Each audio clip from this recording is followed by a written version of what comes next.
Hello, and good evening, and good morning, and good afternoon, everybody. Let me turn that down. Goodness gracious. There it is. Welcome to episode 13 of Final Boss TV here on this slightly Halloween-esque episode. I am the host, Adam K. And tonight we have a little bit of a different format going on this evening because we're not really talking a whole lot about a class specifically, but we're talking about a person that makes guides on YouTube. Is half of the duo of FatBossTV. We have Alex on tonight to talk about the ins and outs of the YouTube side, where they got started, where FatBossTV is going, and where he even got started, and what his background in World of Warcraft is, just to give you guys like a different side of the spectrum. Because we interview top-tier players from around the world, but I thought these guys make incredibly great content on YouTube, and we thought to put them right in front of the camera and let you guys have at them right now in the actual show and, of course, the after show. But, of course, joining me again, hopefully not too mad at me, my lovely co-host, Annafel. Hi, Anna. Hey, only a little bit mad at you. Only a little. For anybody in the stream chat who didn't see my Twitter just a couple minutes ago, so we sit down to do this show about, 45 minutes ago, and Bae says, "Oh, so we're dressing up for Halloween, right?" And that's right when I turned my camera off and ran away to get ready. I had no idea we were doing that. I totally thought we had spoken about this, because I guess it just slipped my mind. I thought we were ready to go. I don't even know. But you put this together. Somehow. Yeah. I think we all look pretty good, so I'm glad that we decided to dress up. And then, a man of the hour, I don't know if he's straight from the Matrix or he's like part British vampire. Alex of FatBoss, it's great to have you on the show today, sir. Hello. Yeah, it's good to be on. It should be I'm really excited to see what we can talk about. Yeah, this outfit, it's a bit thrown together. I've got a party coming up, and it's not completely full, but it's got a bit of work to do. But yeah, it should be really good. I'm really looking forward to this. It should be good. Yeah, we talked about how it was vampire-esque, and you're going to leave the fangs out right now, because I don't know how well you'd be able to talk with them in. Because I know, I was thinking about going full Alucard and putting in the fangs, but you can't talk. You just can't, like the big... Fair enough. Sacrifices must be made. Yes, they were, exactly. But I think it's funny here. I can't wait to really get onto the stuff, because there is the background of when we built this show, and I always thought I wanted to really put together these awesome WoW communities that really exemplified like really good, tactile information for the classes they represent. But then as I went through and found out, and we networked with people and found out more and stuff like that, and that's how I found Novel. And then I've known about FatBoss for a while now, but then there was always a really good, like, you guys are like not full serious all the time, but you really break down these fights to their bare bones and get all this great information out to them too. So I thought it'd be great to sit down with you, and it's sad that your brother can't be here, but no, unfortunately, no. He's like mixture of raiding and like on standby. They're working on Garrosh right now. Yeah. So like they're a little busy. He needs to be there exactly. So you got me. I think I'm good enough. No, hopefully. We'll see. No, we're gonna have a great show, and I'm pretty sure that you'll bring double the awesome just to make sure, just to make up for it. Definitely. And if you don't, you're never coming back. Yeah.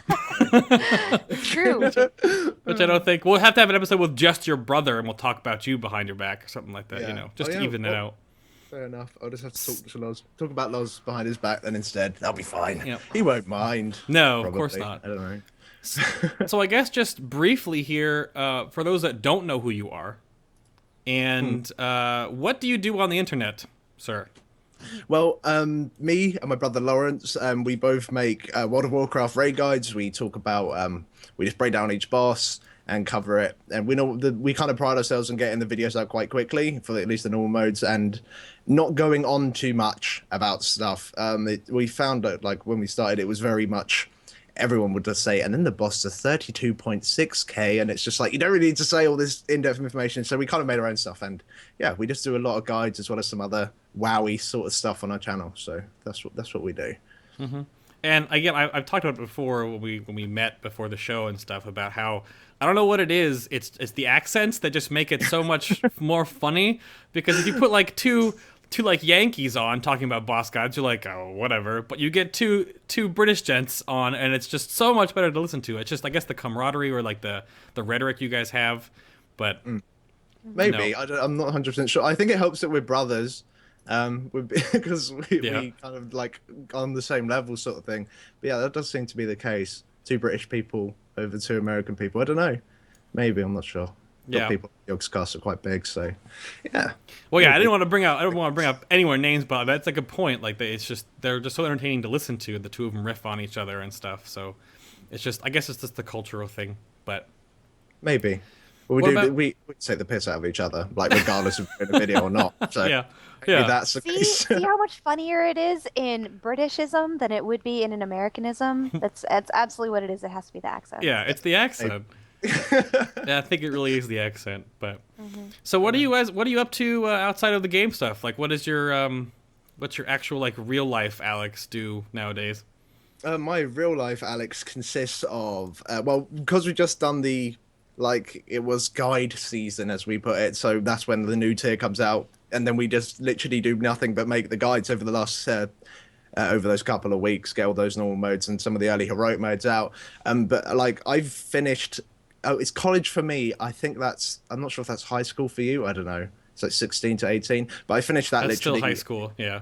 Yeah, so I finished that in July or something. So I've kind of been mucking about with YouTube, seeing how YouTube goes as Pi, and that's what I'm doing full time at the moment. I'm doing things for FatBoss and things like that. So that's what me and Loz do together. But otherwise, I just play a lot of League of Legends. I play so much League of Legends, as well as I've been leveling so many toons on WoW and stuff like that. So that's kind of what I do for my life, pretty much. Yeah. We were talking about right before the show how he had like the perfect British evening, and it was so.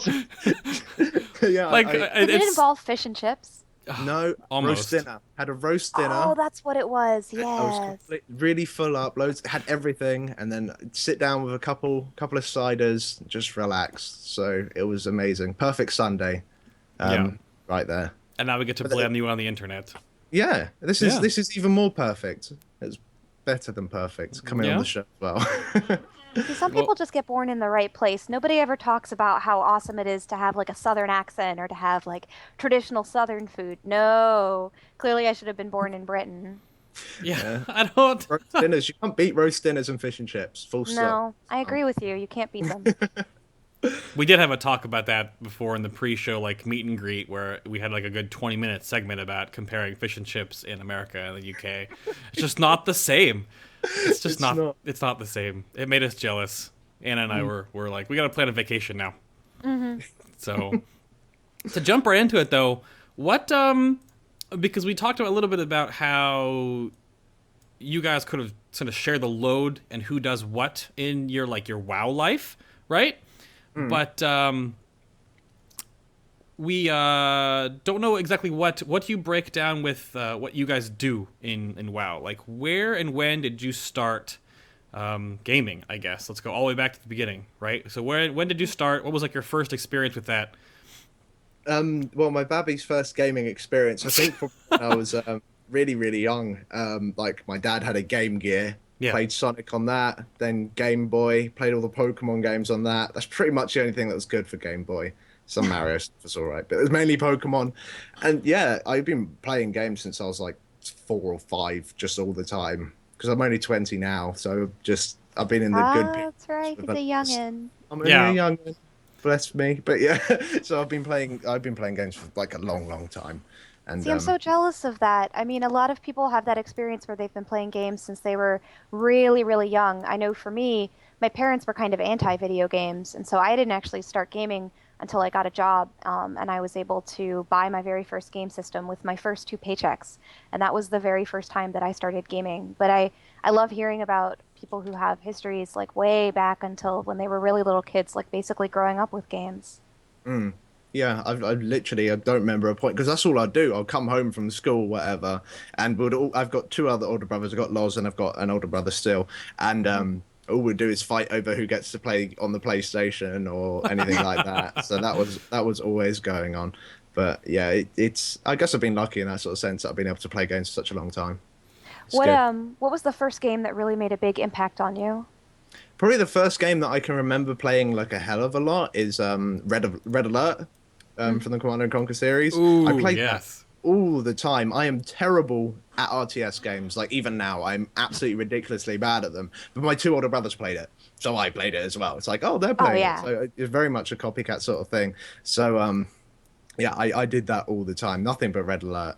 It's such a good game. It's such a good game. I still have it now on my computer, and I'm still terrible at every single RTS I ever play. So but it's very good. That's probably the best game that I played when I was young. Just Red Alert all the way. No, What was your first MMO? Oh yeah, that's a good question. Ah, my first MMO. I guess RuneScape does count as an MMO. Yeah, I mean, Oh yeah, I think why it does it not?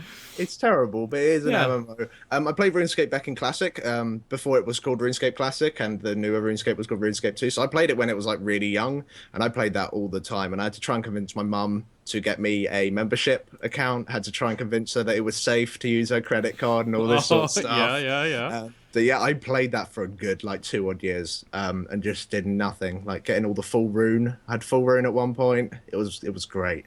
But yeah, it's a terrible game.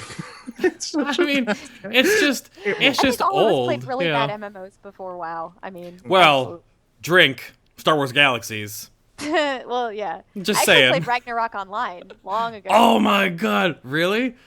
Oh yeah. Wow. Actually, when it was in beta, before it went pay to play, I remember standing on top of a hill with my archer, like farming the little raccoony things that dropped cat ears. Somebody who's watching this show is going to know what I'm talking about. There were these little raccoon mobs that dropped cat ears for your character, and I farmed like thousands and thousands of those things.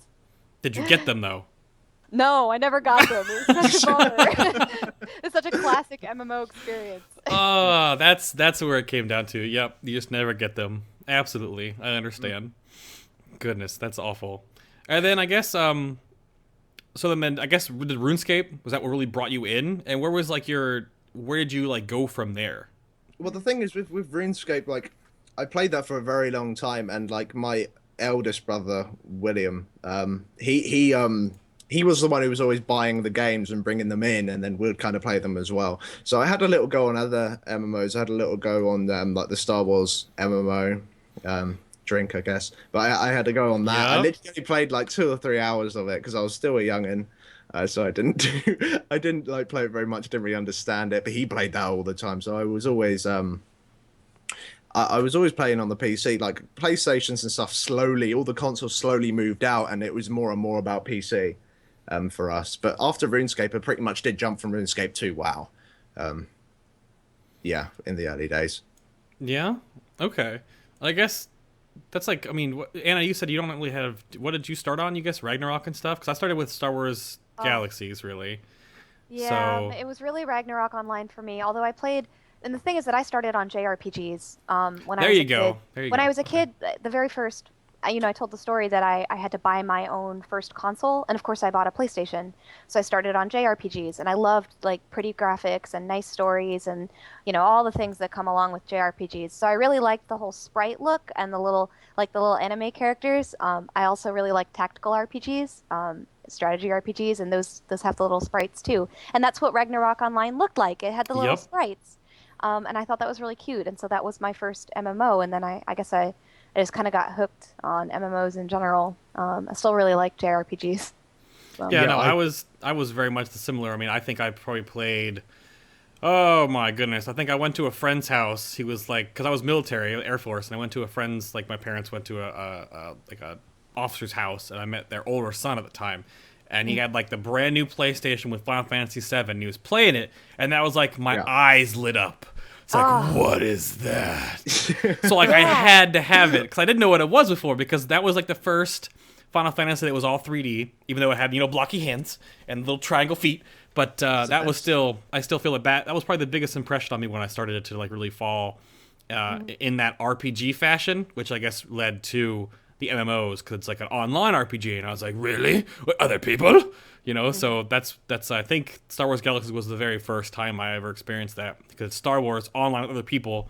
So I was a Mon Calamar battle medic, and I would sit in the Mos Eisley cantina and just give people stims for like hours. Ooh, really? That's all I would do. Yeah. Well, they got to go out to, Kashyyyk and farm them rare mobs and stuff. They need them stims.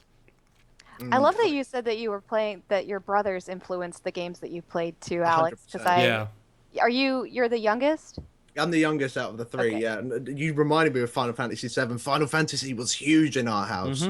That was like the one other thing. It was Final Fantasy on the the PlayStation, and all the RPGs. Not the RPGs, the real-time strategy games for the PC. But yeah, Oh, yeah. I'm playing a lot of Final Fantasy, mainly watching a lot of Final Fantasy as well. Yes, that's what my sisters did. We would Yeah. like, I would be playing it because I was the oldest. I don't know if your brother was the one who was playing it, but I was playing it and they wouldn't let me play it if they couldn't watch it while I was playing so that they Really? wouldn't miss any of the story. Yeah.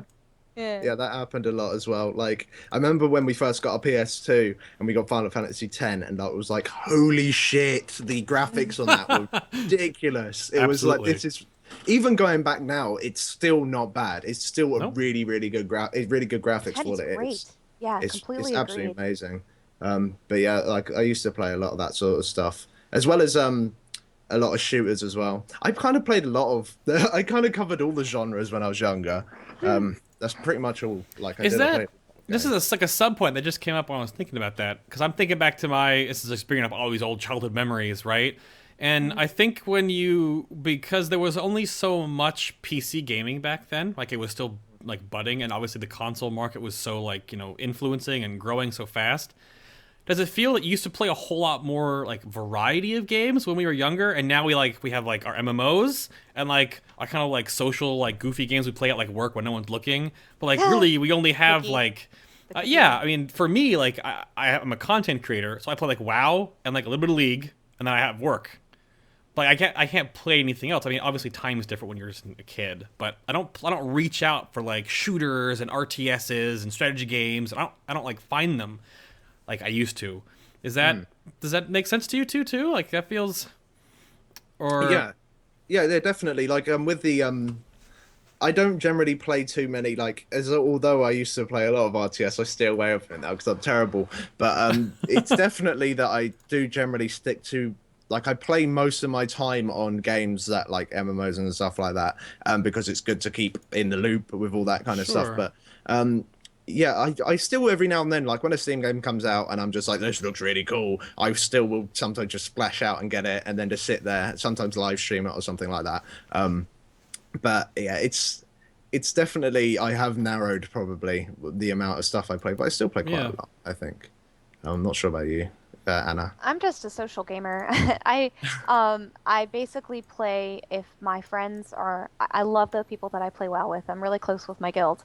I found them almost 3 years ago now, and they're the people that I want to play games with, for a long time. So basically, if they're all playing a game and they're all talking about it, then chances are I'm probably going to pick it up too, just because even if I play it on my own, I'm not playing it like BioShock Infinite. I'm not playing that with other people, but it's part of the shared experience where we're all experiencing the game.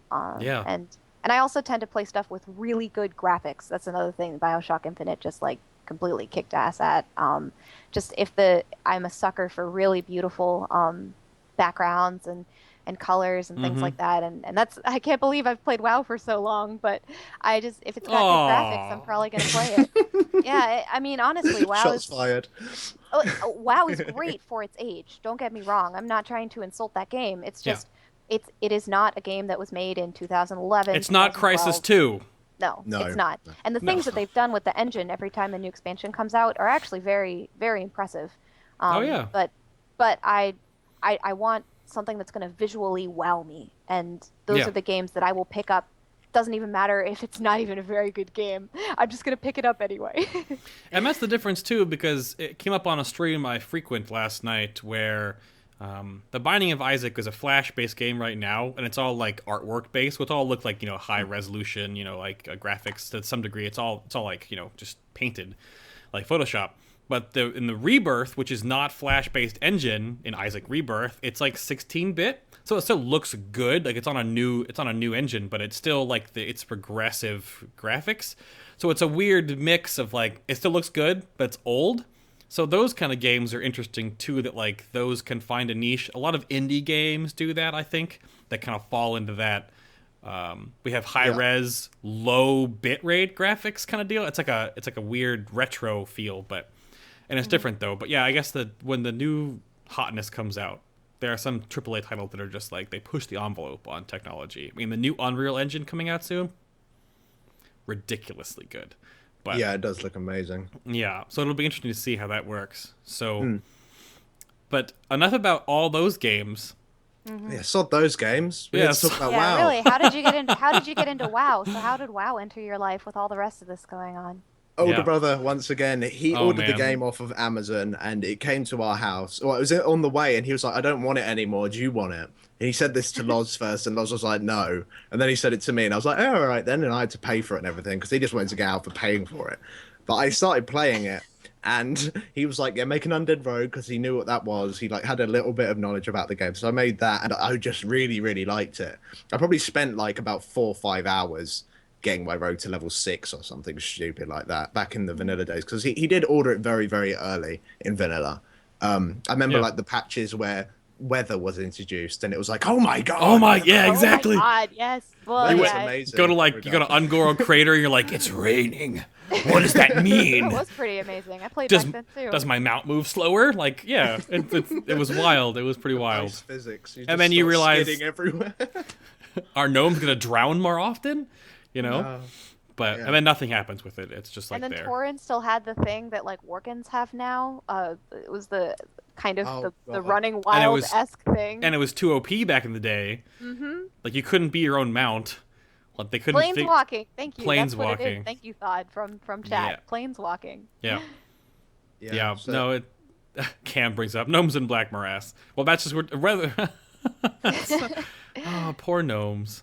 Goodness, so you started in vanilla way back in the day, Yep, and you had a like rogue? Yeah, I was like 11 or 12 or something. I started playing, and I had a rogue. I got that to like level 10. Then I made a human mage, and I got that to like 21. But then Loz started seeing me play it, and he's like, "All right, then I'll play as well." So he started playing on the same account as me, and he made a warrior, and he eventually got it to level 60, and he started raiding in all the molten core and stuff like that. He was crazy. Like he went into it really hard. So he was doing all the raiding, he was getting epic mounts and stuff, and I was like, what? And here I was just level. I moved to a warrior for that point. I made so many alt characters. It's unbelievable how many alt characters I made, because that's all it was, just like an adventure for me. I didn't really know anything about raiding back then. I didn't really have time for raiding back then. I was doing like going outside and stuff, which is crazy now. Don't go outside. It's dangerous. Confirm. It's dangerous out there. We do not endorse anything that FatBossTV says about going outside. It actually is. It's pretty okay out there. Just it's. But so yeah, I was just doing a bunch of alt stuff, but Loz was really, really heavy on raiding, and I eventually he moved over to Horde, and we all did. A lot of his friends did. We had like my friends from school were playing WoW at that point, and all this kind of stuff. I had my own account at that point. Again, we bought another game, and we all leveled up Taurens. We made a PvP guild through the levels. Like back in the day, you'd do like 10 to 19 PvP guilds and 20 to 29, but we were doing it as a whole group, going to level 19, then leveling to 29, and then level 39 all the way up, and twinking the hell out of them, making them really strong. Yep. And we I did that, yeah. Oh, it was so good. I think it was called the Warsong Lumber Co. back in the day. Ooh, okay. It was really good. I was playing on a Tauren Hunter at that point, back when you had to feign death to put down your traps and all that. Yep. It was amazing. I had the most fun. And I eventually got that to 60, and I run like Upper Blackrock Spire, like as a 15-man group odd, which took like a whole morning of trying to find people and all that kind of stuff. But yeah, it was really, really cool. But back in vanilla, I didn't get any proper raids in. I was just too young. I didn't actually do my first proper raid until Burning Crusade. Well, I went into Karazhan. I had a priest then. I switched so many characters, but I leveled a priest to 70, and I was doing PvP and doing Karazhan raids and stuff like that. It was awesome. Really, really liked it. It A sounds. lot of people look back and they really liked Kara. It's a popular instance. Yeah, it's very romanticized. It's weird how that goes though, because I think like you start to forget the bad of expansions as they get further away, and only remember the good, which is good. That's great, because when you remember when you were actually playing it to some degree, depending on what level you were playing it on, it's interesting how it's like there's not a lot to do back in the day, and we've gotten so much more stuff to do now. But it's interesting. People are like, I hate doing dailies and valor grinding. But like an expansion from now, you're like, oh man, did you just remember Cataclysm? And like the LFR came up and it was so fun with your alts. Like that's how it happens though, right? Was it fun?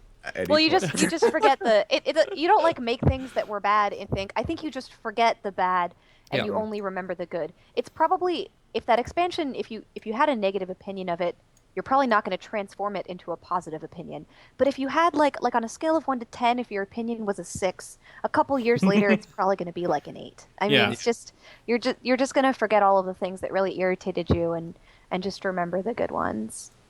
No, absolutely. Yeah. It's weird how that goes though. How that timeline changes your perspective on things. Mm-hmm. Well, back in the day, those expansions were still really good for me in a way because I wasn't at the top tier. I feel that once you get to a top tier, you get to experience all the content, which is really, really awesome. But you also have problems where you know everything and nothing's an adventure anymore. Everything is nothing's a mystery. Yeah. No. And back in the day, I'd spend fucking ages just going I remember when I wanted to level a night elf in the human zone.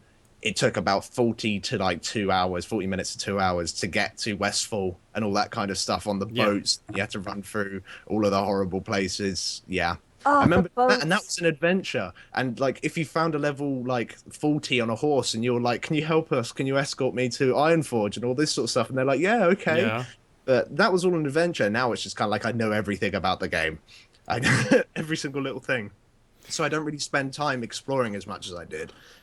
Because I've just played it too much. And that comes from our culture and society and our generation being more understanding of this type of game in general, right? Because now there are so many out there. Back in the day, it was WoW, Galaxies, EQ, and RuneScape, Dark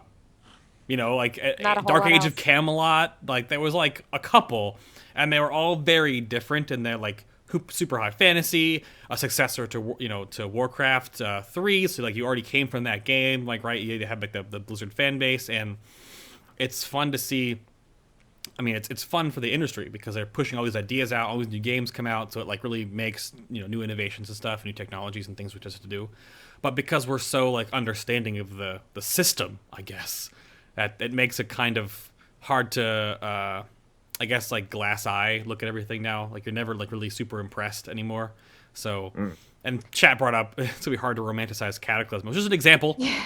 All right. I thought Cataclysm was good. Yeah. I liked it. There were pieces of it that I liked. Tier 11 still one of my favorite raid tiers of ever. I really liked it. That couple of months, and then you just forget the rest. Yeah, just the rest we can just kind of forget about. I liked Reg too, but T11 and Reg. Yep. I thought the Firelands was because it's really weird how I played this game. I've been raiding a lot, but in a very strange sort of way. Back in Burning Crusade, I did Karazhan, and then that was it. I stopped playing, and then I came back in Wrath of the Lich King, and I started when Ice Crown came out. And Loz was in a 25-man guild at that point, and he got me in, and I started getting gear. So I was raiding loads on my rogue every week, pugging 25 mans until I got into a guild, and then we'll do that sort of stuff on my rogue. And then we decided to make a guild ourselves for Cataclysm. So that was when we first made the guild and got everyone on the same server. We actually went and killed Lich King Heroic for the first time for me. There you go. So this was probably about a month or two before expansion, so it's nothing to shout about. It was most worst progression. Hey, I didn't get it done before the expansion launched. That's awesome. Yeah, so I got it at least, but then when we went actually into it was my first proper tier of proper dedicated raids, leveling all the alts, going into hardcore raiding was in Cataclysm in tier 11, and that's when we kind of started our guides as well. And he was really good. I might be looking at it through rose-tinted glasses, about how the bosses were designed and stuff like that, and how some of them just weren't. You can't kill them without breaking them, such as that sound boss. I can't remember his name now. What was his name? Atramedes? Yep, that one. Yep. But I was tanking on my Druid, and I absolutely loved it, and it was amazing, and it was proper raiding. Then I got into Firelands, and we did it all on normal. We started it on heroic, and I think on the spider boss, I'm terrible. I can't remember any of the boss names at the moment. Maxna? Oh, Bethelak. Sorry, wrong spider. Yeah, with Bethelak. I'm terrible. I was tanking, and I was tanking downstairs, And I don't know if you progressed on that fight as a tank downstairs, especially as a druid. I did. Mm-hmm. I was done. Like, there was like, you have the little spider bastards going towards the big spider bastard, and if it gets to it, it's pretty much a wipe. And I was just like, okay, kill it. It was like on 5% health or something. Just quickly kill it, get it down, and then it jumped to it, and I was just like, fuck this. I had like the biggest rage at everyone. That rage moment. Oh, yeah, everyone has them.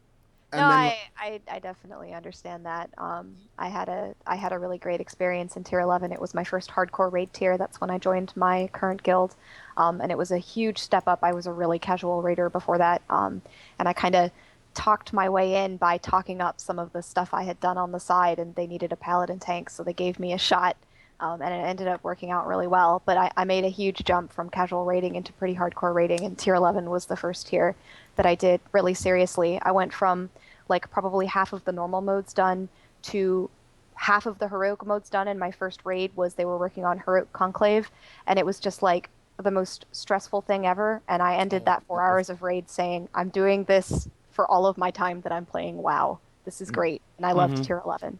And then I went into tier 12, and I didn't like a lot of those fights. And I was a tank, so hearing you talk about Bethelak is, I remember that. I wasn't a druid, but I remember that. Yeah, with Bethelak, that was the last straw, and I was just like, okay, I'm done now. Find another tank, and they did. And I actually rage quit the game. I didn't play, and then I came back once they cleared Dragon Soul. So there's a little bit of story. But with Conclave as well, talking about hardcore raiding, I had to level a hunter from 1 to 85 in about a week in order for us to be able to do Conclave of Wind. In order to do that fight, because we needed the damage from 80 to because the hunters back then, they had a ridiculous amount of AoE as well as really strong 100% to 80% damage because of the extra critical critical strike I think they had. So I had leveled my hunter, and then I was playing on my hunter for a long time doing that boss as well, and it was so fun. I really liked doing that, but Firelands was the straw that broke the camel's back for me. Oh no. I can understand that. I switched specs. I didn't tank anymore after Firelands.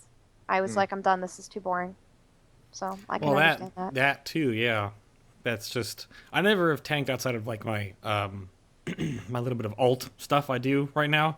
But I didn't even level my alt paladin even to 70 as my brother's character that I like tore off his account and then leveled to 90. But so I didn't experience the old tanking. I've always been an enhancement shaman since Burning Crusade, so I just hit things and put down totems, you know? Like, for me, that's all it's been. But then I guess to get a little more, because I think we've definitely gone through the backstory very well. Real quick, where are we at right now, I guess? We'll go with Alex first. Like, what's your current raid situation like? I know you briefly talked about your rogue earlier, but like, what are you doing right now in Mists of Pandaria? So I raided in Mists of Pandaria for the last 2 tiers. We stopped halfway through TOT because our guild fell apart, and I think we're talking a little bit about that later. So stay tuned. But with the at the moment, what I've done, Loz managed to get into a really good 10-man guild, and they're going hardcore. They've been raiding pretty much every day a week and working on Garrosh as we speak right now. Yeah. Whereas we worked out that because we want to do the guides at the same time, in order to get the guides out at a really good rate, it would be better if he raids and I do all the writing up of the guides, all the editing of the guides, and get them all up, especially for normal modes, because you're going to need to get normal modes out as soon as you possibly can. Absolutely. So that's what we're doing now. So I'm scrubbing it out so hard right now on my rogue. I literally sometimes just log in, quickly make something for engineering, and then log straight back out again. Oh, no. I'm just doing flex. I'm doing looking for raid. I'm doing some stuff with the streams, like I'm doing old instances and stuff like that. Yeah. And I think it's really nice because Kozloz is literally hardcore. I need to play this game 5 days a week or whatever it is. He's looking at it from that perspective, where I'm looking at it like, oh, look at all this shiny shit that I don't really need to do if I don't want to. So that's what I'm doing at the moment, and it's awesome. Yeah, it's a fun like yin and yang the two of you have for everything you do. Do you think it helps you do what you do right now? It's kind of awkward with the heroic guides because I'm not firsthand in the actual raids themselves. That's true. Sure. With the normal modes, I watched every single one. I was on their voice comms, so I could listen to everything they were saying. I could identify what was the problems in the fight and everything like that. Uh-oh. Oh, no! We lost him. What did he do? Uh-oh. Technical difficulties. Well, you and I can cover it, Bay. Hello? Sorry? Hello? Hello? What? Hello? Hello, sir. Hello. Hello? Very, very sorry about that. What? What was I saying? Sorry, something went wrong with Skype, but I'm back. Okay. So yeah, I was Picnic. on talking about the voice comms and that. I was on their voice comms, so I could write up the guides as he was playing it. So I had a really good knowledge of the game, of every single boss. But as they're doing heroics, if I was to sit there and write the guide and be there for all the raids, then I'll be sitting there for like hours on end, them just wiping to one particular mechanic and stuff like that. So like I might not be as in depth on the later heroics, but I still know quite a lot. So that doesn't hold us back, because Loz can always fill me in as well. So that it's not Yeah. too bad. I think it's good as well because maybe I can simplify things that he thinks quite complicated and things like that. So Yeah, definitely. Chat room asked if we have a link to your armory, which I do believe one of the mini bosses can throw it up there for you guys. Oh, we It's do. I can actually find it as well. it's actually kind of funny. What is the it's corgis, it's please. it's kind of Corgis, troll. please. That's what it is. That's right. Not even your Is that rogue's like a name. private joke of some kind? Yeah. But the thing is that like if you saw an MMO when they was doing all the trademark things, there was a trademark put out for Corgis Unleashed by Blizzard. There was. And Oh, I remember that that. needs to be the next expansion. So like my name is a little protest in order for us to get that as the next expansion. By us to be Corgis, please. But we'll see. But the thing is, you guys are going to look stupid when the next expansion comes out. And it's going to Mm-hmm. to be Corgis, and I already. And have we're not on the bandwagon. Hey, we're not. I thought that pandas was a joke.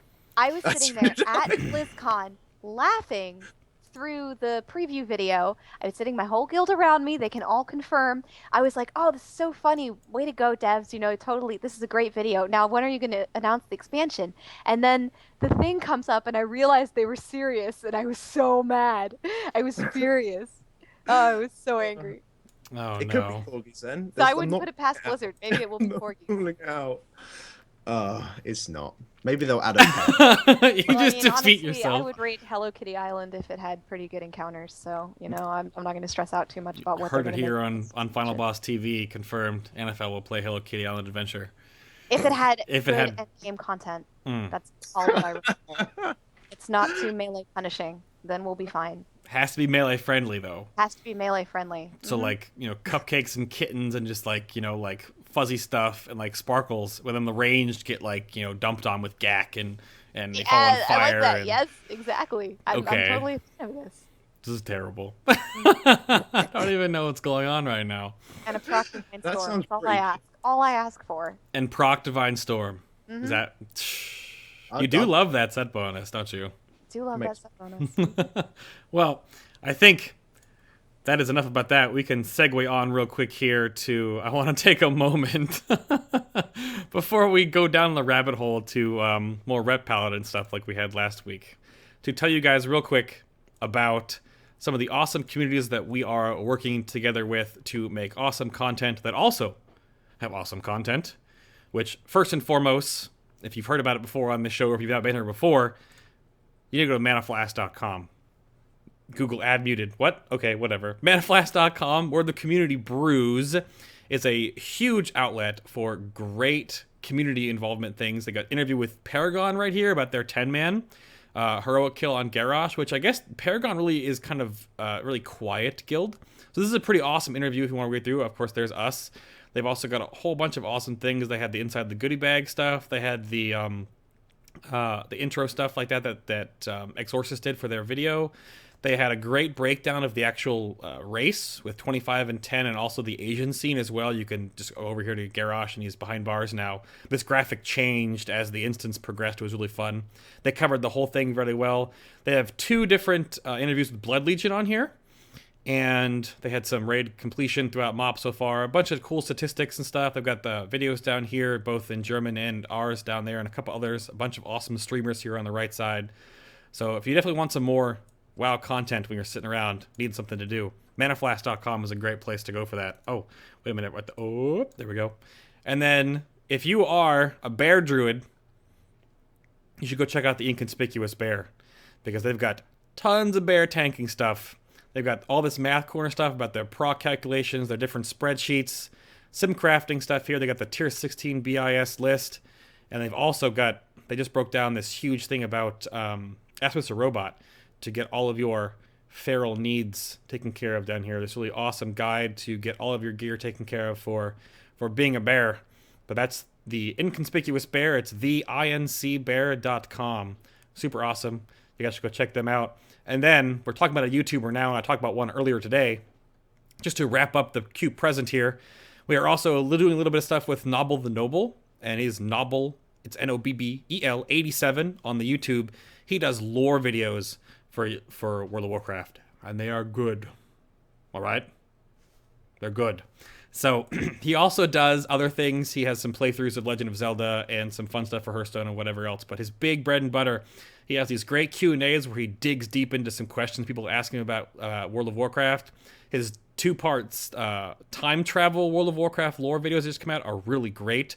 So if you want to know more about the backstory of World of Warcraft, go check out Nobbel 87, Nobbel 87 on the YouTube.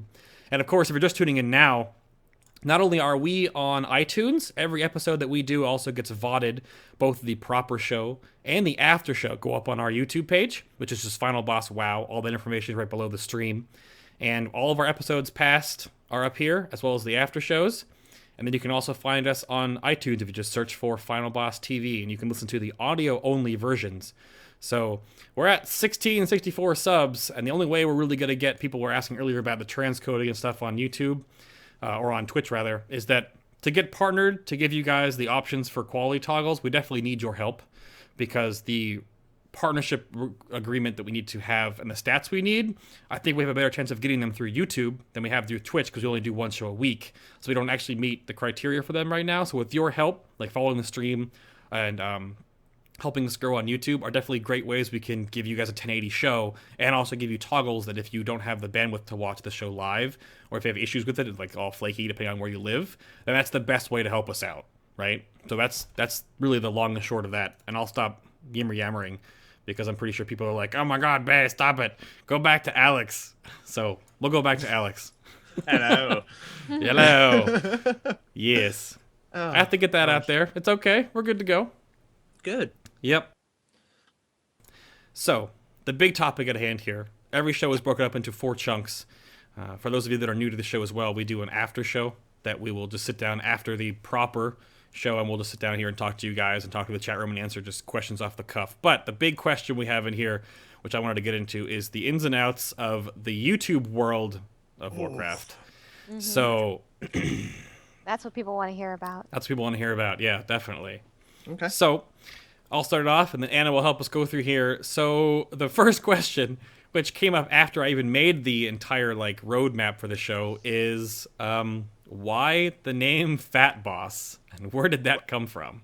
Well, with Fat Boss, actually, it came from me and Lawrence playing, I think it was either Counter-Strike or it was Modern Warfare 2, and we're playing with a couple of other friends as well. It was on LAN, and there was some guy who was called Big Boss or something like that, and he was like a complete douche. He was so fucking irritating, and so we all changed our names to something Boss in order to take the piss. We were just so we was just trolling him. Okay. And Loz picked the name Fat Boss. And so after we left that server or whatever, we kind of just kept our names, and they kind of slowly fell off. But Loz kept his name Fat Boss, and he made a YouTube channel for it.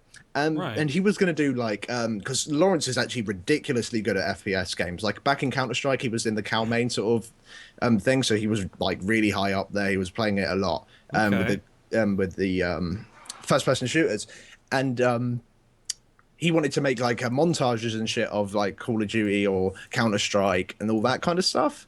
And then when eventually it fast forwarded, when we needed to make a YouTube channel for when we wanted to start doing our guides, it was kind of well, we kind of already have Fat Boss. It was yeah, that kind of goes with the idea. You got Fat Boss, you got bosses and all that kind of stuff. And we found a really good picture for it. And we were just we have to do this now. This just looks too good. So yeah, we stuck with the name Fat Boss after trolling someone in a computer game. Well, you never know. I mean, you never know where your name's going to come from, right? My name originated from, I used to write Nerd Moment. I used to play Warhammer Fantasy 140K back in high school, and I used to actually write, I made my own character, right? I modeled my own guy, put him together, right? And I made a story about him. I write fan fiction for this. So... I wanted a story about his character, right? I don't know, whatever. And awesome, his name was Bai Kuan, very elvish. It was Bai, and he was like an exarch from like a nearby coastal something like that. So it was water related and junk. He had like a cool spear and stuff. And that name just followed me throughout all of my like other games. So it's the same thing with you. Is like you made something way back in the day, and it just like slowly keeps following you through. And I was like 14. This is like 53 years ago, you know. So I mean, a long time ago. It's funny how you associate yourself with that name that you ended up picking like, yeah, so many years ago. Mm-hmm. I actually name all of my characters after book characters because I love books. I'm a big book nerd and I read a whole lot. Yeah. And my paladin was originally Hallie, and I really like the name Hallie.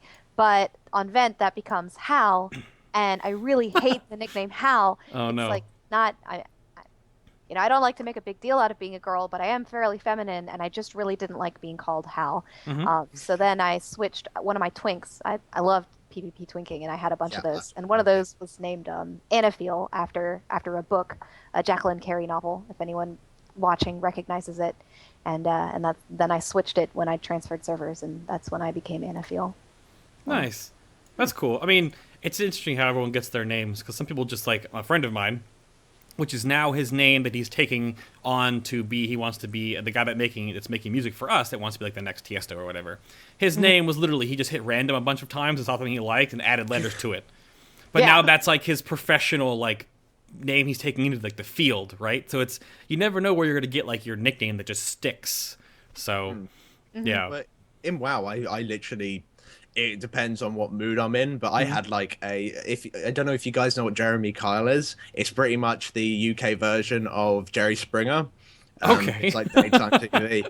And Right. I managed to name my druid Jeremy Kyle, and it was amazing. So I had that. I had John Prescott, which is some really fat politician over here that everyone hates. That was Okay. good for a while. I literally just steal names from anywhere. That's like, I just pick anything that I can. But yeah, names are pretty weird. Like how we kept Fat Boss. I didn't really expect it to stick, but yeah, it's good. Yeah, absolutely. And your little guy is right down there. Unless you have do you have the stream up and like a window with it muted, because you can see your little dude right there. I can't do this. Yes, He's right there. It's so, yeah, I've got the stream. That's why I keep it's glancing awesome. over to the that right. was fun. Yeah, he's holding the logo. I thought that was neat. Good It's just integration. so memorable. Yeah. It really gives this great character to the content that y'all create. Yeah. That kind of thing is really important. Branding. So, Yep. I think it's really neat. Yeah, we're really lucky to get that picture, actually. We literally looked up fat guy in suit and fat boss and huge guy and all this stuff. And we found an iStock, like, sort of site which was selling the rights to the image. And we was just like, well, okay. So we just bought the rights to the image. And there was a couple of other ones with, like, kind of different versions where he's, like, holding the sign above his head and all this kind of stuff. So, yeah, it was pretty cool. I think we have some of the older other fat bosses in other videos, but they just don't look as good, I don't think, as this fat boss guy. We're very lucky to get the picture. Can't Yeah, remember no, I think what it works. It works really well. He even has, I like his little arms. It's just so ridiculous. Looks like a T-Rex. So when did you move into this whole idea of starting to create videos and to create content for WoW? Since you're talking a little bit about how the name and the branding came about, where did this come from? Back when we were doing tier 11, when we was in that content, I made a video for our guild when we was on a fight. I was going to go in progress on the fight, and I did a bunch of research beforehand, so I made a little guide for it, which is on my personal YouTube account and now is no longer available. But I made that video, and it was like made out of like little images. It's kind of zero punctuation-esque, if you know Yahtzee from Yes. Zero Punctuation. So it was kind of quick images, somewhat are funny and some sort of things like that. So I kind of made that, and I made it public for everyone to see, and it eventually got 18,000 views. Back I was a little babby and making these videos, and I was like, holy shit, that's really, really good. And then I looked around, like, why the fuck is this video getting views? Like, it's pretty terrible. It was terrible. Yeah. And it was just that there was no 10-man guides anywhere. There was a huge lack of 10-man heroic guides. It wasn't really that fiercely competitive. And then me and Loz were like, well, maybe we can do some together. So then we started by playing about with it, and then we just started uploading videos of just 10-man heroic guides of that content. And they were terrible in every way, shape. Oh, no. The audio was bad. We were bad. It was just bad. So but from there, we played about a lot with it. in tier 11, and then we went into Firelands. We went proper crazy. At this point, I don't even think we were partnered or anything, and we was just like, oh, Firelands, yeah, let's do it really, really quickly. And I had like a really bad, everything was just really quite low budget and everything. It didn't have proper editing software or anything like that, no proper mics. We were just using 2 headsets over Skype and like frapsing it. That's how we were doing our audio. Sometimes we was in the same room as each other, so there's huge amounts of echo. It was awful, but we did it, and we made those videos really quickly, and because we did them so quickly, people really, really liked it. A lot of people watched them. So, and then we started getting we got partnered with TGN, and then we got we moved on from there. But yeah, it was good, definitely. The thing is, at the beginning though, because they were so bad, there were so many points where like people were like, "This is just shit. This is just terrible." Yeah. Oh my! And just go, "Oh no." Oh, did you get any constructive feedback? I mean, I have Yeah. to imagine that people kind of helped you along the way, right? Yeah, definitely. Like a lot from our guild as well, because a lot of like our guild will watch our videos and stuff, and they'll just go, "Yeah, that was a bit shit," or "You could do this better." But like we posted it to MMO Champion in the forums once to say, "Oh, look at our guides," and then the feedback. Loz made the post, and then he came back to me and he was like, "Just don't look at the thread." Just the thread. Just don't look at the thread. That describes most of MMOC, to be honest. Oh, Just no. don't look at that thread. Quit your day job. Yogs, cast, copycats, all of this shit. It was like, Really? yeah. Oh man. And I was like 15, 16 or something. Wow. And I was just, what a man, you bastards. Oh, no, I was probably a bit older than The that. internet is so mean. But I mean, that's the. It was quite funny either way, but we eventually got some better microphones. We're using like 80-20-20s now, and like it's quite good, and we just do it like that now. I don't think it's that bad. A lot of guys down though, because they were horribly wrong. We uploaded a guide in Dragon Soul, and as soon as we put it up, your Saj, I think that's the one with different colored blobs.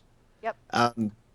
With that boss, we didn't know that there was a set amount of combinations you could get. We thought that there were like pretty much unlimited combinations you could, but there's only like 6 or something. We uploaded the guide saying, look, we can only explain like which combinations are bad, but you're gonna have to do it off the cuff. And the first comment we got, before it even had like 300 views or anything, it was just like, well, this is wrong. And we were like, right, delete that, go and re-record. Oh no, go redo it. So bad. It was so bad, but yeah, it's very fun, definitely.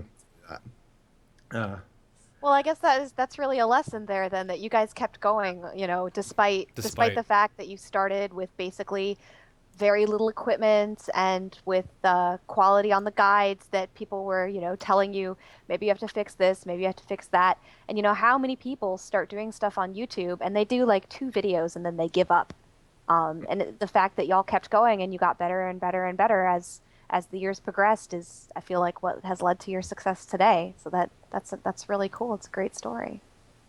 Yeah, it's Oh no, go ahead.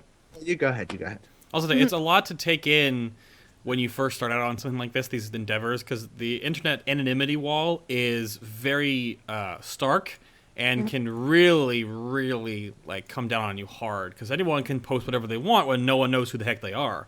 Yeah. And they can immediately judge your product or your videos like right off the bat, and they can say whatever they want. And it's what is it, gift? The greater, yeah. Well, let's not, say what it stands for. It's the gift theory. Yeah. Well, even with the gift theory, though, you have to realize that as just human beings, we usually latch onto the bad more than the good. And immediately when we'll start seeing all of like the bad comments, then you realize like, well, maybe I shouldn't do this anymore because these people don't like it. But then you gotta think too, like once you get to actually like have some sort of viewer base, those bad comments are such a small modicum of those. Like if you look at most videos online, even the ones that have like tens of thousands of of hundreds of thousands of likes, they have like that little bit of dislike. Yeah. But that's what it means. Like you really need to move past that and make sure you go with the good and improve upon what you can there, because you're always going to have people hating on you. And in my mind, the same way, it's sort of a stance a lot of streamers have taken. Even if people come in and troll you, they're still giving you views. That is true. They're still helping you grow. In a way, yeah. If they don't like your stuff, they should never look at your stuff or never come around again. But they usually don't because they just have to. So, yeah. Fortunately, even we had a bunch of positive response though in comparison because at the moment at that time there was pretty much tank spot. And not saying tank spot's bad or anything, but they're completely different to the way we do it. They're very serious, and they're very they're very particular. They're like, no, you must do this at this exact point and all this kind of stuff. Where we're here a bit more like, hello, yeah, this boss is a bastard and all this sort of stuff, just free flowing it. So it's like, I think that we saw that people enjoyed that kind of thing where we just talk shit as well and just have a bit of a laugh. And like we ran with that, and people seem to like it. So that's why we kept going, because there was a lot of people saying this is funny. Even if maybe it wasn't helpful because it was wrong, at least it was funny. So, and at least you corrected it. Yeah, we always made sure. Yeah. That was a very conscious decision to do a very different style of guide than what TankSpot was putting out at that point? Or was it just like how you guys do things? Yeah, it's kind of how we do it anyway. We wasn't like, okay, now Lawrence, now we're sitting down, we've got to make sure we're very funny, and we bounce off each other and shit. We just kind of sat down with the notes on the boss and was just like, let's just play about, and that's kind of what it turned out to be. Like we had a lot of trial and error though to try and get the style right, because when you first do it, when you first start doing the guides, you have a very any sort of video. You don't normally be yourself. You've kind of put on a character in some sort of way. Yes. And we went through a lot of stuff where we were doing different styles. Like some of our earlier guides were completely scripted. And they weren't funny at all, but they were very informative. Quite fair. Like Alec here, I think, was really quite scripted. Like word for word, we'd say what it says. In comparison to now, where we have like the notes, like on what order we want to talk about things, and maybe a couple of sentences where we need to get the wording 100% right. And then otherwise we kind of work around it. So yeah, we had to play about with it a lot in order for us to kind of feel comfortable. At the moment, this is just kind of how it is generally. Like if me and Lods are just playing League of Legends or something like that, we're no different than we are in the guides, except probably we speak up more. So yeah, that's pretty much it, to be honest. I think that's what it is too, is that you don't keep, because like there are like different dichotomies of how you can break down bosses in World of Warcraft right now, and I feel like you can go the like pause video, show graphics, like have boss stats on one side, like very analytical videos. And those are great for, I guess, learning the fight in and out, right? And all that stuff. But if you're like familiar with raiding to some degree, you don't need to be told all of the particulars, especially now we have the dungeon journal. I think a lot of those style of guides have like died out slowly. I remember them being like, an expansion or two ago, really intense guides like that, with like what TankSpot used to do, what Lore used to do, and Aliana. And Aliana, exactly. And now with all that information in the game, and it just makes it fun in like a light-hearted sense that you two have, like pouncing around on each other, like explaining the encounters, and you have like your normal guide where you break down everything. Then you have your heroic guide where you just basically tack on the heroic mechanics and tell people to go watch the normal guide to know about all the inner workings.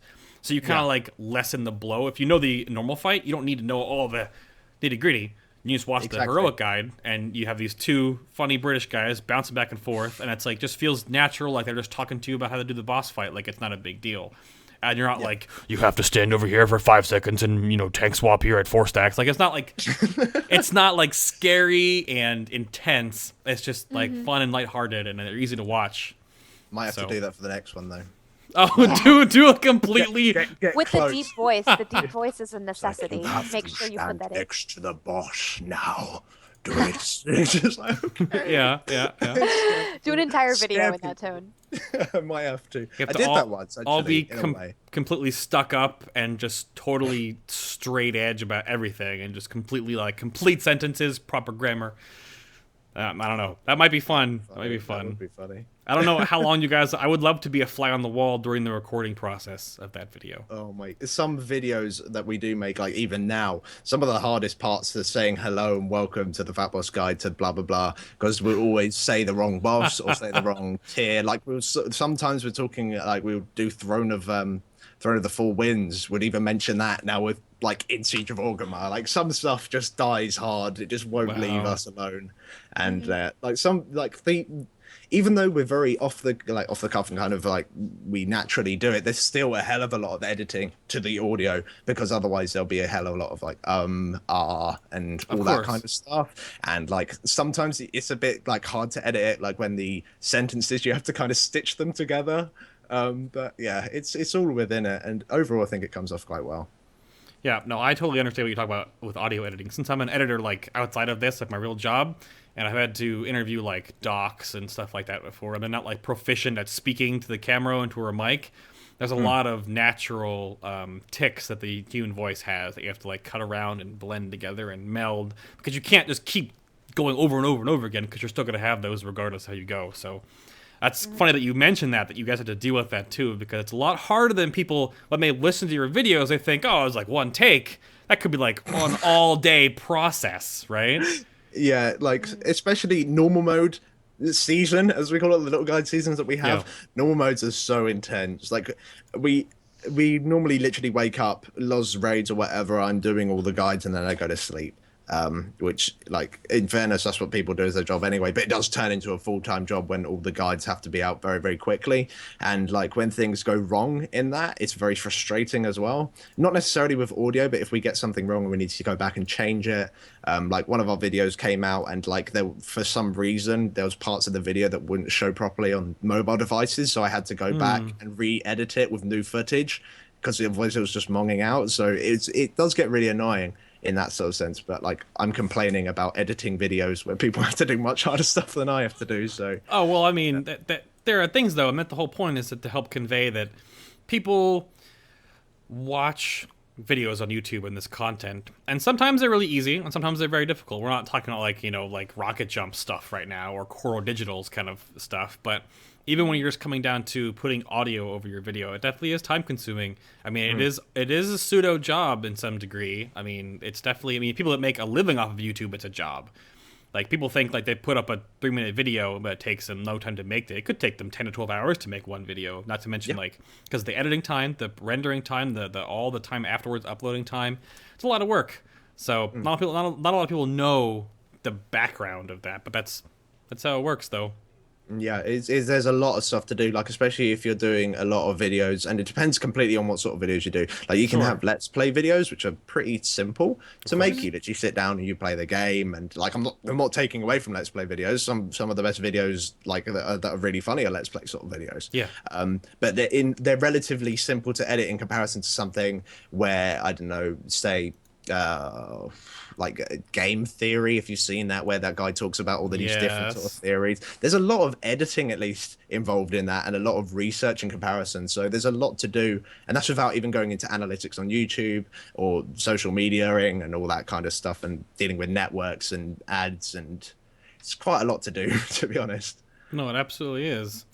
So I guess just to break off that into a slightly different topic then, since you guys have been doing this now for quite a while, how do you guys approach like each video or each like season of videos, I guess? So who does what, really? Like, break down to us like your workflow then.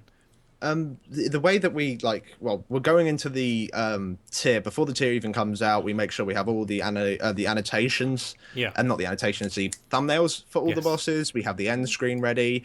So, and of course, if we're both raiding or either one of us is raiding, that we got to do all the PTR sort of coverage. Well, not coverage. We got to know all the bosses for PTR. So there's a lot of raiding involved.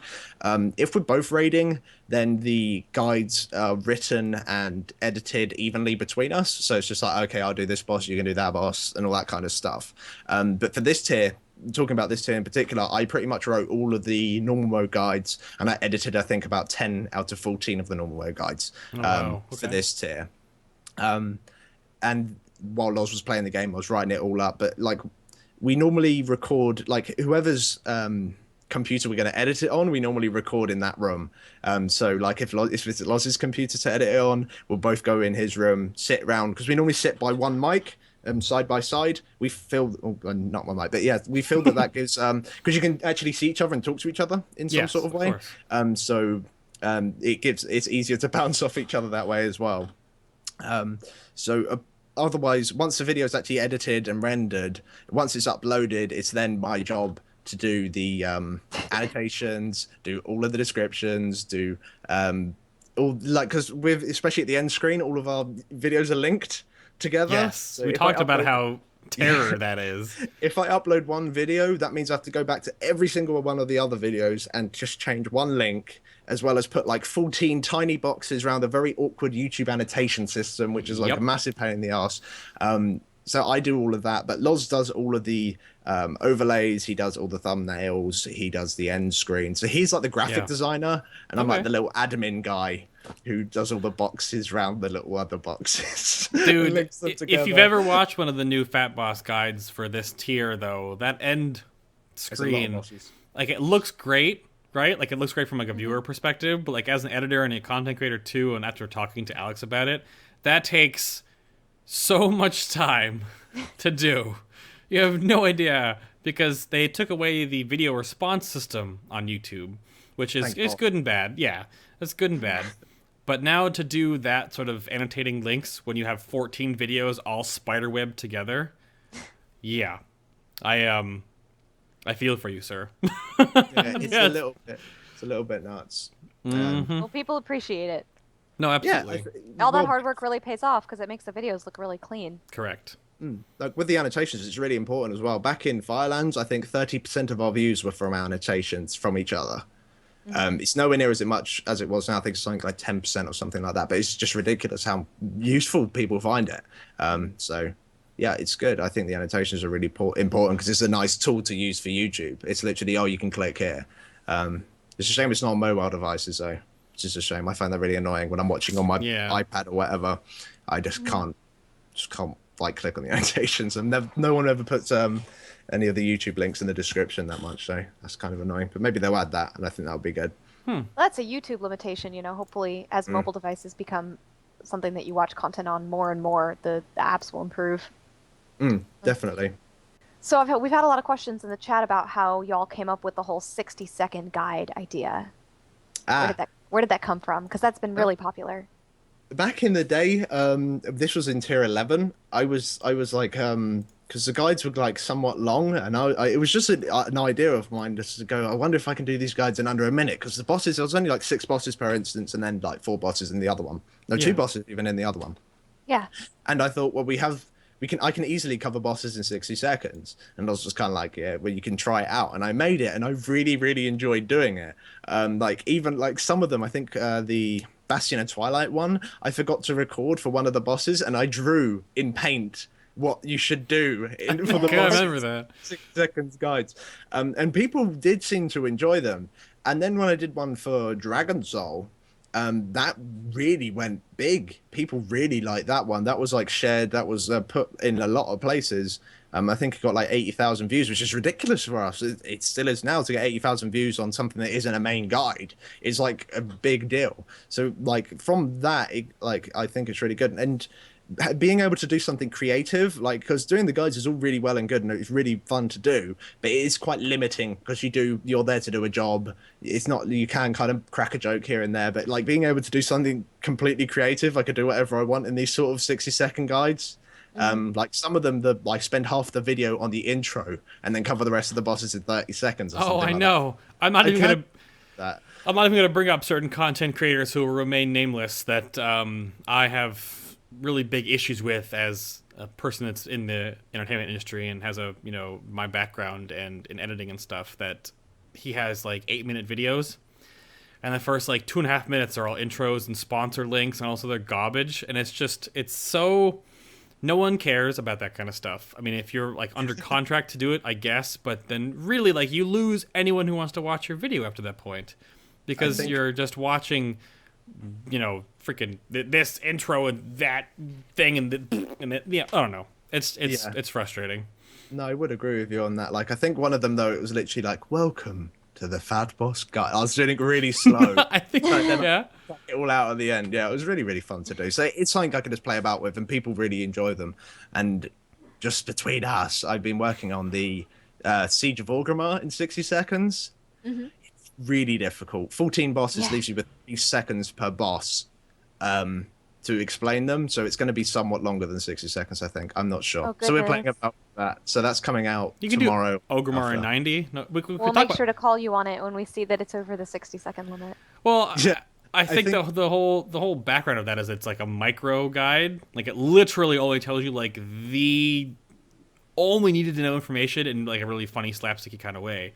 So I mean, as long as they're really short, that because your normal boss guides, 5 to 10 minutes long. But if you do the entire instance in 90 seconds or whatever, so have fun trying to do 14 bosses in 60 though. That's gonna be fun to watch. I don't even know. Yeah, I think I got it down to 1 minute and 30 seconds so far. So I Yeah. think what I'm gonna do is just say it's gonna be in a short amount of time. In a short amount of time. There you Instead go. of 60 seconds. So Cover your ass. That I sounds can cover good. that. Yeah.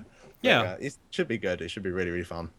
Well, why do you think that people like the 60-second guides so much? Because I know that they're really popular. They kind of take the piss out of a lot of things. They take the piss out of guides because it just trivializes the boss, and it takes the piss out of the bosses because it trivializes the boss. It kind of pokes fun at the design of the boss, like with Ultraxion. One of the most like memorable one that I always get quoted on is Ultraxion, push the button, GG, because that's pretty much all you have to. Yeah, pretty much.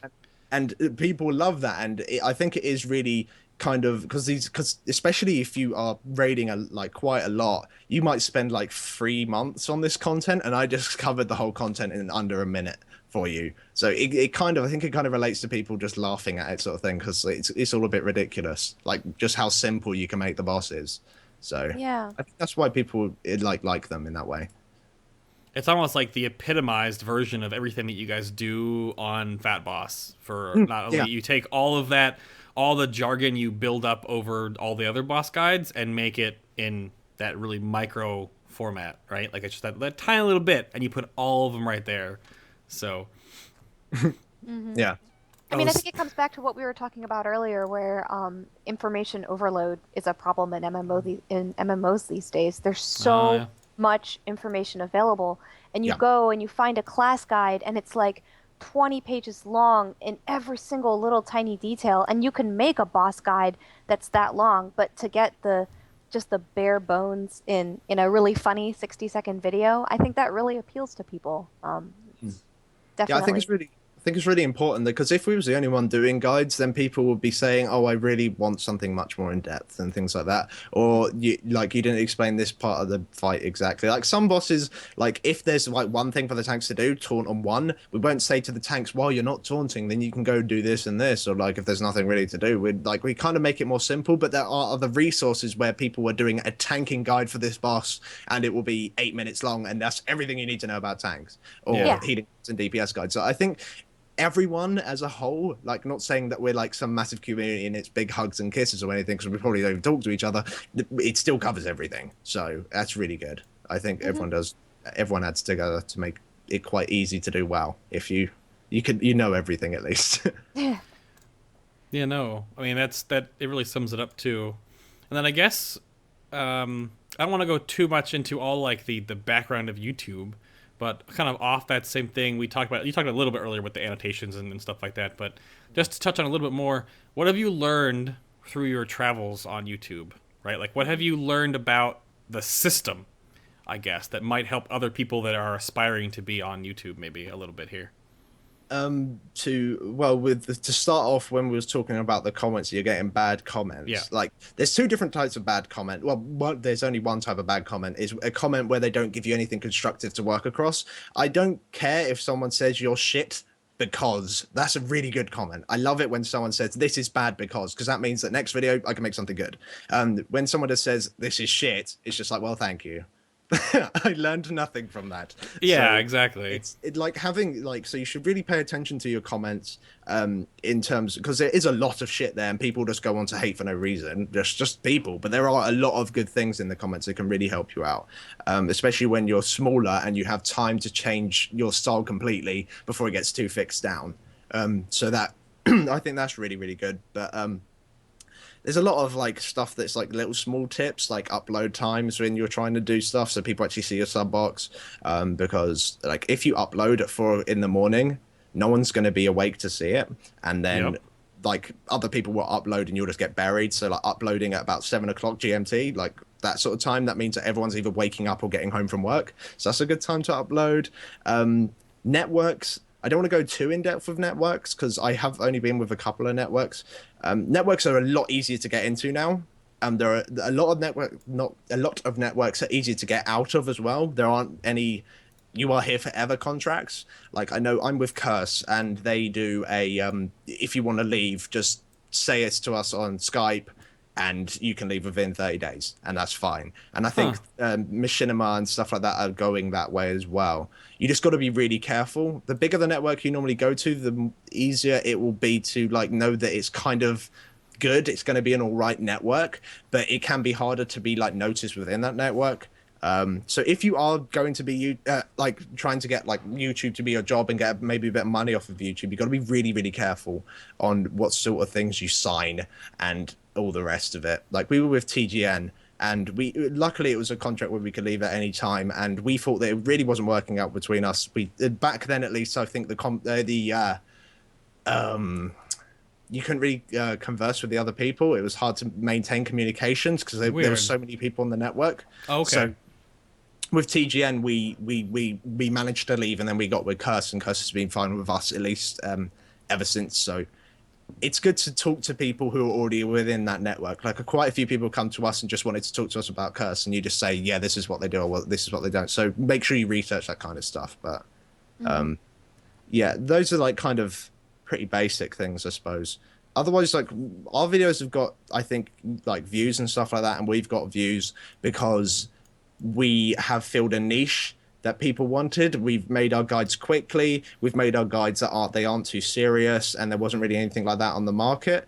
If we were like kind of copying other people's style, then maybe we wouldn't be anywhere near where we were today, because it's just another one. So if you can find something that's missing from YouTube and you can get in that gap, like Nobel. What is it? Novel the Noble. Yeah, Noble the Noble. He's filled a huge void because there was like no one who was doing like lore videos consistently and with really well researched stuff. Like I've been watching quite a lot of his stuff recently. I think his channel and the stuff that he puts on is really, really good. There was no one else who does that, and his subscriber count is going crazy right now. It's getting so many subs. It's just jumping every single day. So if you can find that sort of niche, find that sort of market and grow from there. And yeah, I think that's what you need to do. Just try not to copy anyone else unless you think you can do it better, in which case copy them and trash them at it. Well, there are certain things that in this industry as a broad stroke that in some ways imitation is the sincerest form of flattery, as long as you're not breaking copyright law. Like people have obviously found that there are certain similarities with our logo and some other incredibly good brand, which is a similarity, but everything we own on Final Boss is all ours, right? Like it's all our stuff. And it's all, we took inspiration from certain points. Like, I mean, anything in Hollywood right now is either a remake or someone else's work or some adaptation of something else too. So, but when you're trying to be a content creator, though, you really have to find a vein to really like stab into and like make your place home. And that's why we talked about you guys before on the show, and why you're even here in the first place is because you definitely have a filled a gap that even what we're trying to do here with Final Boss TV is doing right now as well. So, and on that same little subtopic, just so chat knows, why we talk about Noble and Fat Boss so much as we have so far is that with BlizzCon coverage coming up real quick, just to keep you guys in the loop, I will be there. So will Anna. Our writer Reese is going to be there, and one of our production assistants, she's in the chat room right now. Illumina is going to be there as well. We're going to have wristbands. We're all going to be wearing Final Boss t-shirts, so you can find us, right? So, and I'm also going to be I'm working the event more or less. I'm going to be finding footage and pictures that relate to stuff that Fat Boss wants or that Noble wants, and they'll be making videos, hopefully like that weekend. There'll be really quick turnaround time on these videos for you guys right from BlizzCon. And the Sunday that is during that weekend, I won't be here. So we'll be uploading a video of like my firsthand account of going there. You'll see the crew and we'll be all hanging out. You'll get like to see what it feels like to be at BlizzCon if you're not actually there. Because there's the virtual ticket, which is fine. But the virtual ticket is obviously not like the ground level. So you'll get that from us during that week. And then the Sunday after BlizzCon, it's the 17th, I think, we have a special episode. We're going to do like a recap of BlizzCon and talk about what we saw there, and just a lot of like just fun just post BlizzCon-esque stuff. And the guest we have coming on there, though, hopefully if we lock her in, super excited about, and you guys should be as well. But when you find out, I guess you don't know who it is, sort of. Yeah, maybe. Yeah, but we'll see. Yeah, to we'll be see. announced. To be announced, yeah. But I want to make sure that you guys all know about stuff. So, like, Fat Boss and Final Boss and Nobble are working together to make and bring you guys good content right out of BlizzCon. So, yes. Hopefully, yeah. And I guess, Should be good. Yeah, one big last topic for you to jump onto here. Real quick, do you have any plans for the future? Like, what are you guys going to be up to going onward now?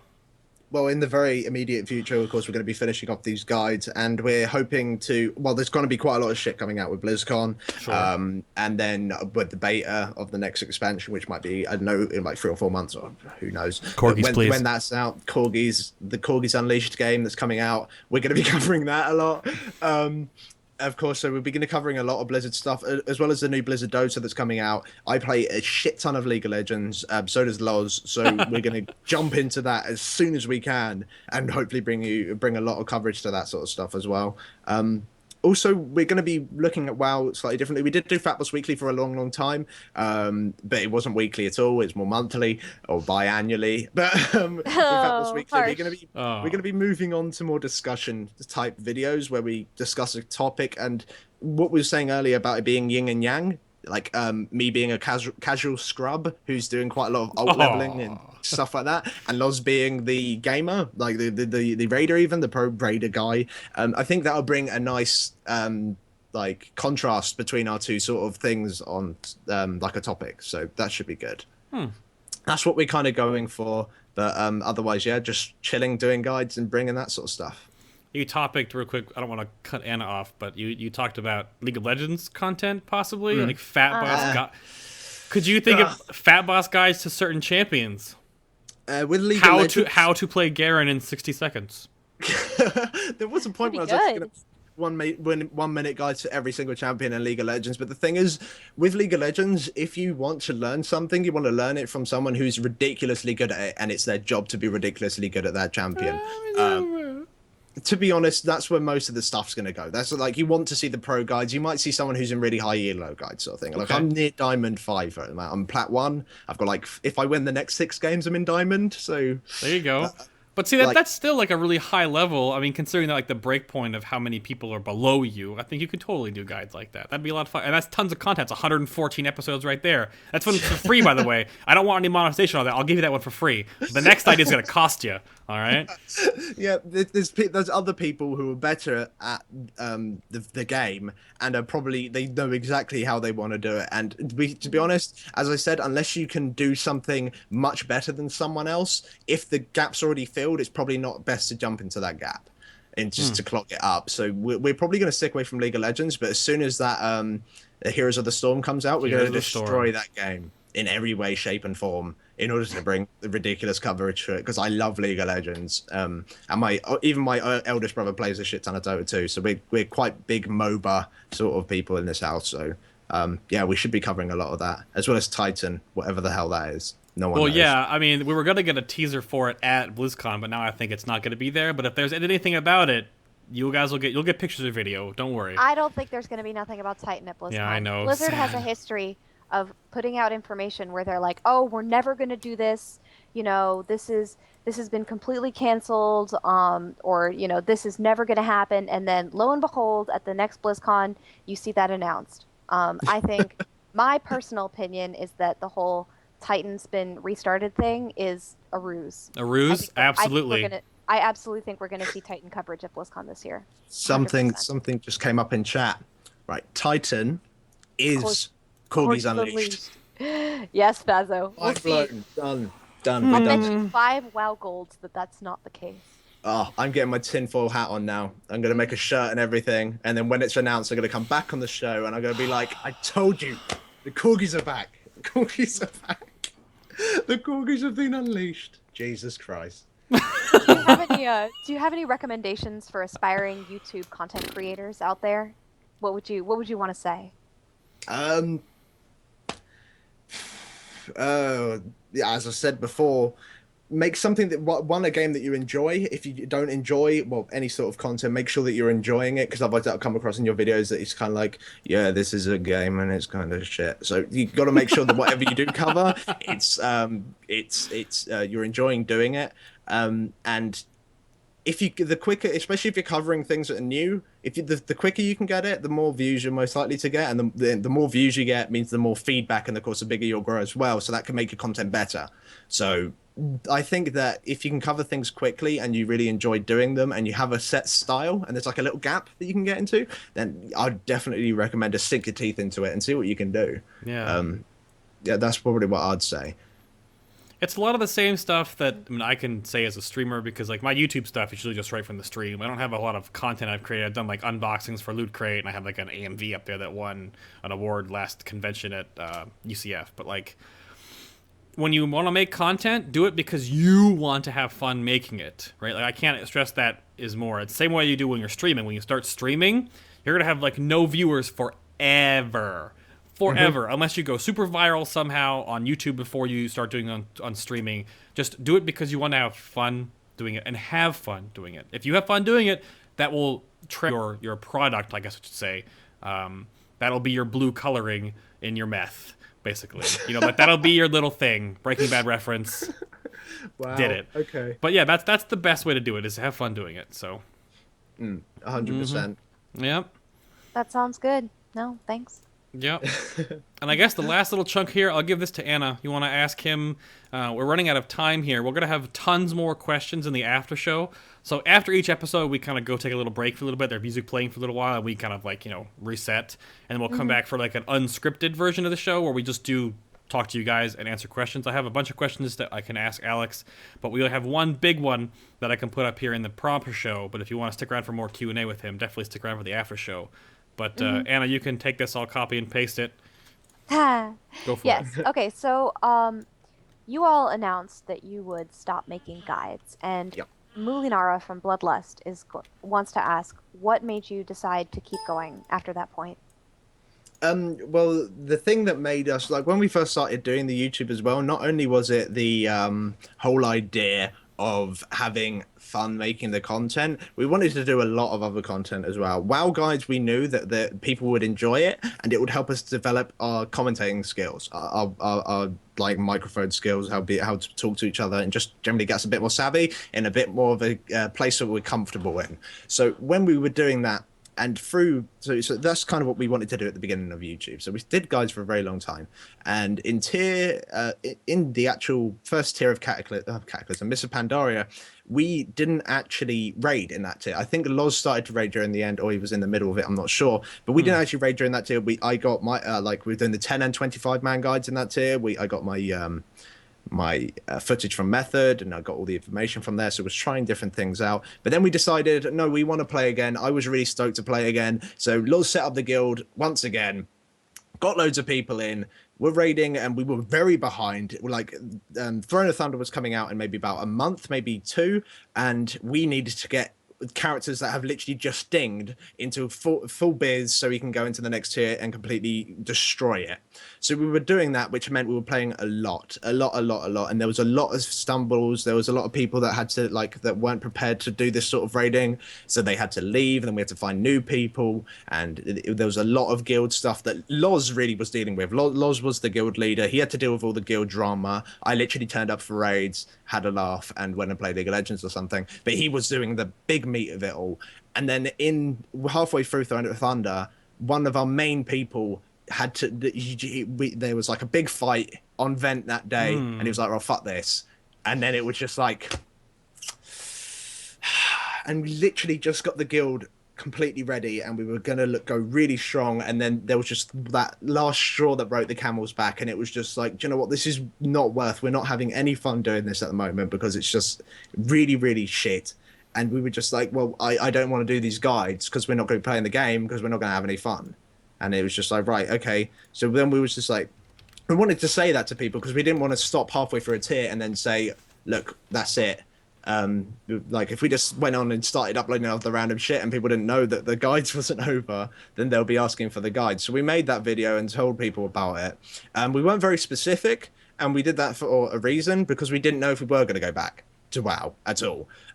So we did that, and then we did a lot of other stuff. I played about with some ideas, and those ideas are going to translate into the stuff we're going to be doing after the guides. Like I did that short video, Fat Boss short with Far Cry 3, and I really liked the kind of idea of that. And I got some really nice feedback for that on what I can change and things like that. So I'm going to be doing stuff like that in WoW as well. That's given me a ton of ideas. And we did like that little Daisy RP series, which is a really awesome game, by the way. And so that was really good. But then once it got back to this tier, we were thinking, we both kind of wanted to start playing again, and Loz got an offer from one of his quite a way back, one of his old guildies, and he was just like, look, I've got a ridiculously strong team, and and our progress at the moment, we're going really, really fast through the content. If you come, we can do next tier together, and you can do the guides and stuff as well. And then Loz was like, well, yeah, this looks good, because then Loz could be in the backseat. He didn't need to do running all the guilds and stuff like that. I didn't need to raid, so I could do all the work while he I could do all the editing and stuff while he raided, because both of that is working really. And that's what really led to it being, we can do it again, and this is a really fun and nice way of doing it again. Whereas Throne of Thunder, after a while, it was just like, this is just painful. So yeah, the content of Throne of Thunder was amazing, by the way. Just want to say that. So yeah, that's the kind of story on why we stopped and started again. But it shouldn't happen, I don't think, again, because we've kind of learned so much from it that we can't have too much on our plate when there's a lot of normal mode stuff coming out, especially. So that's what happened. Yeah. That was the short version of what happened. Yeah, that's a short version. I've got a book coming out which can explain the whole story. Oh God, I should make a book. Do a 60-second video about it. 60 seconds. 60 seconds of why we stopped and went back up again. Yeah. Well, everybody has those moments. You know, you have those moments when you're really, really overloaded, or you don't have everything balanced correctly, or you're just not really enjoying what you're doing. And how you get through those moments. When it refers to things that are really important to you is very telling. So I'm glad that you let us know about that, because that's something that I think everybody who makes content is going to have to deal with at some point. Oh, definitely. There's definitely a lot of lulls and pitfalls and like steep hills to climb, and then you have, you know, your smooth moments and then your really busy moments. So it's cool that you came back, because I know that there was like a weird outcry. Like friends of mine that raid the 10-man stuff were like, no, where are we going to get our guides again? So, yeah, it's fun. As long as you can handle the workload, though, and keep up with it, though, because I know that you guys have, like, Heroics, it comes and goes because of when the boss dies, but I know normal season, BlizzCon season, beta season, whew. It's a lot of stuff. Yeah, it's a lot of stuff. It is fun to do. No. It's good. Absolutely. Well, I'm going to click this button back here, and it's going to start playing music. Yeah. But again, Alex, you can go check them out on YouTube, FatBossTV. Super simple. Go find them there. Go watch all of their awesome videos. Subscribe to their YouTube channel, and definitely keep a lookout for the new stuff coming out from them at BlizzCon. Alex, it was a pleasure. Thank you very much, sir. Thank you very much. Yeah, thanks so much for coming on the show. It's definitely been great to hear about the kind of work that you do. No, it's awesome having this opportunity to talk about it as well in quite a casual way. So that's been good. Yeah, cheers for having me on. You're very welcome. And in costume. Yeah. We didn't even go over what our costumes were, but we're all sort of dressed up. There you go. We can talk about it in the after show. We can. Sure, yeah, we'll talk about it in the after show. The lovely co-host of FinalBossTV, NFL, Alice, NFL in Wonderland. Yes, dressed as Alice today, my 20-minute costume. Oh, Bay, I'll kill you next time you do that. It's totally okay, though. It's totally okay, though. And then, again, I'm over here. Oh, where's my thing? Anna's... I'm going to go back to her. Anna's on Twitter at NFL. I mean, like, it's super difficult. Twitter.com/Anafeel. Yep, there you go. Just like on the bottom of the stream. Go follow me. I don't stream. People always ask me if I stream. I don't stream. Something Wicked is fairly private about our progression. But I tweet a whole lot, so about completely random stuff. So go follow me on Twitter.